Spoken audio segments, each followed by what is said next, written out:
Hi guys, எல்லாருக்கும் வணக்கம் guys. இந்த வீடியோவில் நம்ம என்ன பார்க்க போகிறோன்னா, இந்திய அணிக்கு ஆப்போசிட்டாக 5ஆவது டெஸ்ட் போட்டி கட்டாயம் ஆஸ்திரேலிய அணி தாங்க வெற்றி பெறுவாங்க. நான் சொல்கிறத எழுதி வச்சுக்கோங்க.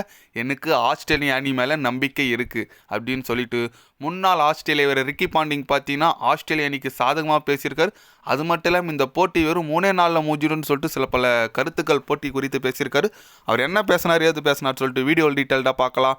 அதுக்கு முன்னே நீங்கள் நம்ம சேனலுக்கு புதுசாக வந்திருந்தீங்கன்னா ஒரே ஒரு சப்ஸ்கிரைப் மட்டும் பண்ணிட்டு வாங்க, வீடியோக்குள்ளே போகலாம்.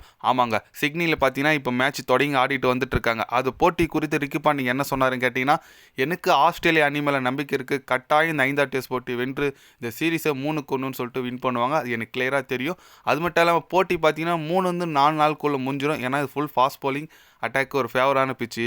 கண்டிப்பாக சீக்கிரமாகவே இந்திய அணியை ஆல் அவுட் பண்ணிவிடுவாங்க. ஆஸ்திரேலிய அணி வெற்றி பெறும். நீங்கள் வேணால் வெயிட் பண்ணி பாருங்கள் அப்படின்னு சொல்லிட்டு ரிக்கி பாண்டிங் பத்திரிகையாளர் சந்திப்பில் சொல்லியிருக்காரு.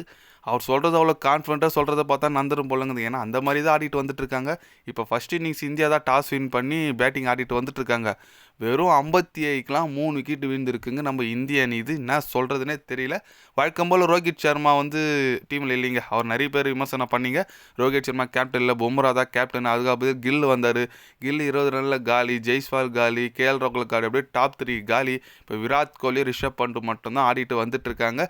நம்ம ஜெய்ஸ்வால் மேலே நம்பிக்கை இருந்துச்சு. பட் அவர் ஆளில் வேஸ்ட்டாக ஒரு நல்ல பால் போட்டாங்க, இன்சைடு எட்ஜ் ஆகி ஸ்லிப் கேட்ச் போயிடுச்சு. ஓகே விடுங்க. பட் கேஎல் ராகுல் ஆடி இருக்கலாம். அதுக்கப்புறம் பார்த்தீங்கன்னா நம்ம கில்லு வெளியே உட்கார வச்சு உள்ளே எடுத்துகிட்டு வந்தாங்க. நல்லா தான் ஸ்டார்ட் கொடுத்தாரு. 20 ரனில் அவரும் அவுட் ஆகிட்டார். அதனால் கண்டிப்பாக இந்திய அணி இப்போ விராட் கோலி, ரிஷப் பண்ண நம்பி தான் இருக்குது. அவங்க 2 பேர் என்ன பண்ணுறாங்கன்னு சொல்லிட்டு வெயிட் பண்ணி பார்க்கலாம். ஆனால் போலிங்கில் பார்த்தீங்கன்னா அதே தாங்க, போலிங் அட்டாக் செம போலிங் அட்டாக் வச்சுருக்காங்க. வெப்ஸ்டார் மட்டும் புதுசாக வந்திருக்காரு மிச்சல் மார்ஷ்க்கு பதில். ஏன்னா அவர் சரியான ஃபார்மில் இல்லை. அவருக்கு பதில் இவர் டெபியூட் பண்ணியிருக்காரு. கண்டிப்பாக ஆஸ்திரேலிய அணி ஒரு வலுவான அணியாக தான் இருக்காங்க. ஆல்ரவுண்டிங் டீமாக இருக்காங்க. நம்ம வெயிட் பண்ணி தான் பார்க்கணும் இந்திய அணி இந்த இன்னிங்ஸு எப்படி பேட்டிங் ஆடுறாங்கன்னு சொல்லிட்டு. ஏன்னா இப்போவே 57க்கு 3 விக்கெட்டும் போது ஒரு 150 தாண்டவங்களாம் கேட்டால் எனக்கு சந்தேகமாக தான் இருக்குது. பார்க்கலாம், வெயிட் பண்ணி நம்ம ரிக்கி பண்ணி சொன்ன மாதிரியே நடக்குதான்னு சொல்லிட்டு. ஆனால் இந்திய அணி பேட்ஸ்மேன்கள் கொஞ்சம் உஷாரானாங்க. ஏன்னா அடுத்து வர பேட்டிங் பற்றி எல்லாமே ஆல்ரவுண்டு தான். நிதிஷ்குமார் ரெட்டி, வாஷிங்டன் சுந்தர், ரவீந்திர ஜடேஜா இவங்களால ஆல்ரவுண்டு. அவங்களால முடிஞ்ச அளவுக்கு கொஞ்சம் டீசெண்டான பர்ஃபார்மன்ஸ் தான் கொடுக்க முடியும். ஆனால் டாப் ஆர்டர் பேட்ஸ்மேன் கொஞ்சம் ஆடினா தாங்க இவங்களுக்கு கொஞ்சம் யூஸ்ஃபுல்லாக இருக்கும். நம்ம ஆளுங்க எதுவுமே ஆட மாட்டுறாங்க. பும்ராவே நம்பின்னு இருந்தால் போலிங்கில் என்ன பண்ணுறதுன்னு தெரியல. பிரதீஷ் கிருஷ்ணா எடுத்துகிட்டு வந்திருக்காங்க போலிங்கில். போன வீடியோவில் சொன்னேன் கண்டிப்பாக பிரதீஷ் கிருஷ்ணா தான் வரப்போகிறாரு சொல்லிட்டு.